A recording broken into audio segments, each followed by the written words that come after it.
Soy Benito Pérez Galdós, nací en Las Palmas de Gran Canaria en 1843, el menor de los 10 hijos de Sebastián Pérez, teniente coronel del ejército, y de Dolores Galdós.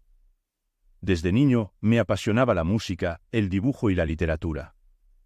A pesar de recibir una educación rígida y religiosa, entré en contacto con el liberalismo desde muy joven, doctrina que guió los primeros pasos de mi carrera política. Cursé el bachillerato en mi tierra natal y en 1867 me trasladé a Madrid. Frecuentaba restaurantes, tabernas y merenderos populares, recopilando anécdotas. Acudía a menudo a la biblioteca del Ateneo, donde leía y releía a Cervantes, mi maestro. Me matriculé en la Universidad Central, cursando estudios de Derecho. Compatibilizaba las clases con visitas a teatros y museos. Aunque alcanzaría la gloria como novelista, mi sueño era convertirme en dramaturgo. En 1865 me incorporé al equipo de redacción del periódico progresista La Nación. Nunca cobré un salario, pero el periodismo me dio a conocer y adiestró mi pluma. Mis artículos manifestaban mi amor a Madrid, mi sincero patriotismo y mi compromiso con la regeneración espiritual y política de España. No escondía que simpatizaba con el krausismo y la Constitución de 1812.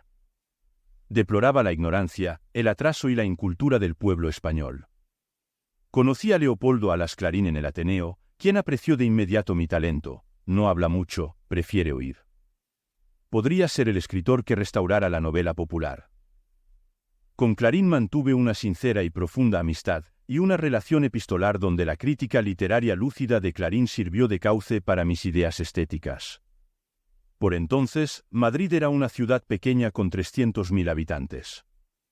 Había varios madrels, el Cortesano, Paseo de la Castellana, barrio de Salamanca, el de las clases medias, barrio de los Austries y Argüelles, y el de los trabajadores e inmigrantes, Embajadores, Puerta de Toledo, Arganzuela. Me familiaricé con todos, dejando retratos imborrables de sus gentes. La patria de este artista es Madrid, escribía Leopoldo Alas, lo es por adopción, por tendencia de su carácter estético, y hasta me parece, por agradecimiento. Viajé como corresponsal a Francia, de donde traje ideas cercanas al naturalismo. Alentado por Giner de los Ríos, comencé a escribir en serio, más allá de los artículos de opinión o los poemillas satíricos que escribía para la prensa. Publiqué, en 1870, mi primera novela, La sombra, de factura romántica, a la que siguió ese mismo año La Fontana de Oro, que parece preludiar los episodios nacionales. 2 años más tarde, poco después de la muerte de mi padre y mientras trabajaba como articulista para La Nación, comencé la redacción de los episodios nacionales, probablemente inspirado en los relatos de guerra de mi progenitor, que había participado en la guerra contra Napoleón. Esta obra monumental, redactada entre 1872 y 1912, es un regalo a los españoles. En ella, a lo largo de 46 novelas históricas, escritas en 4 series de 10 y la última inconclusa de 6, cuento toda la historia de la España del siglo XIX. El éxito inmediato de la primera serie, que comienza con la batalla de Trafalgar, me empujó a continuar con la segunda, que concluyó en 1879 con un faccioso más y algunos frailes menos. A excepción de Gerona, todos los episodios siguen las aventuras y amores del joven Gabriel de Araceli a través de la España dominada por Francia y luego en la Guerra de la Independencia, desde la batalla de Trafalgar hasta la derrota de los ejércitos franceses en Arapiles, es decir, entre 1805 y 1812. Max Aub, en su Manual de la Historia de la Literatura Española, asume mi obra en estos términos: si se perdiera todo el material histórico de esos años, siglo XIX, salvándose mi obra, no importaría. Ahí está completa, viva, real la vida de la nación durante los 100 años que abarcó mi pluma. Existen, para siempre, mis cientos y cientos de personajes históricos e imaginados, tan ciertos los unos como los otros. Solo los más grandes en el mundo, y sobran dedos para contarlos, consiguieron otro tanto. Y aún más, me dejaría en la gloria novelera de mi tiempo mano a mano con Tolstói, porque, además de dar vida a seres para siempre presentes, supimos sacar a la luz el genio de nuestra patria a través de sus luchas, glorias y desgracias. He hecho más por el conocimiento de España por los españoles, por el pueblo español, que todos los historiadores juntos. El éxito de los episodios nacionales me convirtió en un autor famoso. Encadené un libro tras otro. A veces escribía 20 cuartillas al día. No descuidé la novela. Publiqué Doña Perfecta, 1876, Gloria, 1876, Marianela, 1878, y La familia de León Roch, 1878, obra que cierra una etapa literaria señalada por mí mismo, quien dividí mi obra novelada entre novelas del primer periodo y novelas contemporáneas. Este segundo grupo se inicia en 1881 con la publicación de La desheredada.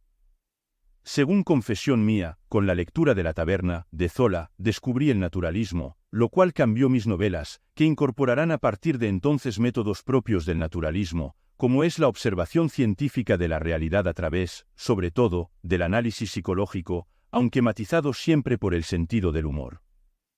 Bajo el naturalismo escribí algunas de mis obras más importantes, como Fortunata y Jacinta, 1886 a 1887, Miau, 1888, y Tristana, 1892.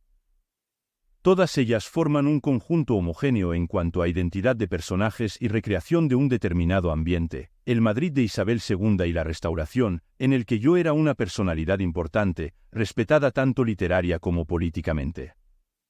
De natural muy austero, discreto y tímido.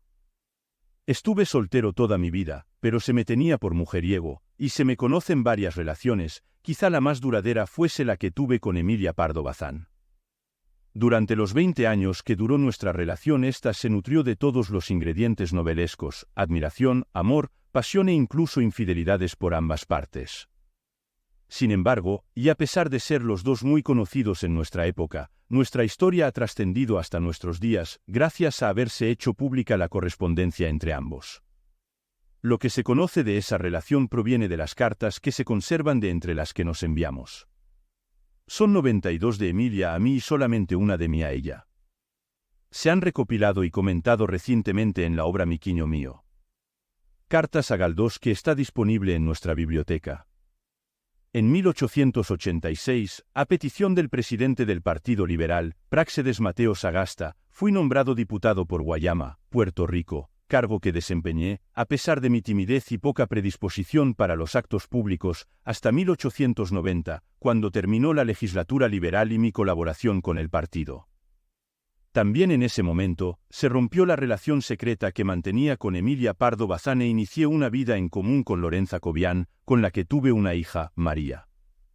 Un año después, en 1987, coincidiendo con la publicación de una de mis obras más aplaudidas por la crítica, Ángel Guerra, ingresé, tras un primer intento fallido en 1883, en la Real Academia Española.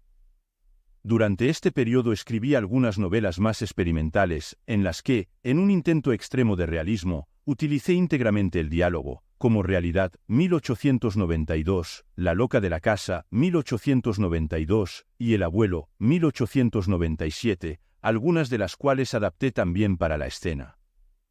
El éxito teatral más importante, sin embargo, lo obtuve con la representación de Electra, 1901, obra polémica que provoca una auténtica conmoción, con numerosas manifestaciones y protestas por su contenido anticlerical.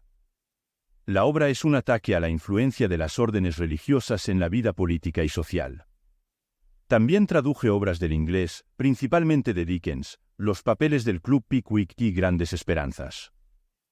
Los últimos años de mi vida fueron tristes. Se recrudeció mi anticlericalismo y me aproximé a los socialistas.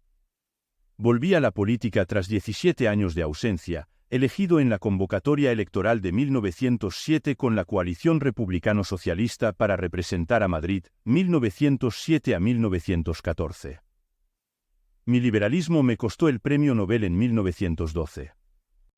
La Academia sueca se echó atrás debido a las presiones de los estamentos más conservadores, e increíblemente, se lo dieron a José de Echegaray, brillante científico e ingeniero, pero un dramaturgo poco reconocido. Paralelamente a mis actividades políticas, los problemas económicos me obligaron, a partir de 1898, a continuar los episodios nacionales, de los que llegué a escribir 3 series más. En 1912, abandoné la política y mis escritos, aquejado de arteriosclerosis y de una ceguera progresiva.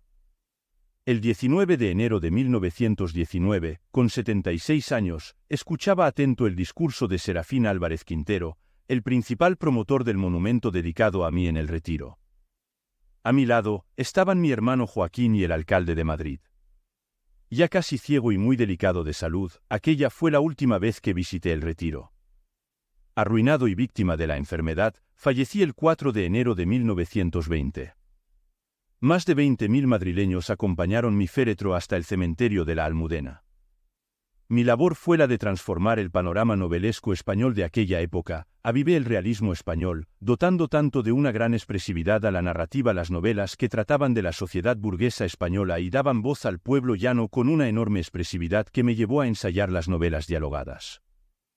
Fui uno de los escritores más representativos del Les a la par que Clarín y Pardo Bazán y el más prolífico ya que escribí 32 novelas, 46 episodios nacionales, 24 obras de teatro, así como infinidad de prólogos, artículos, cuentos y crítica literaria.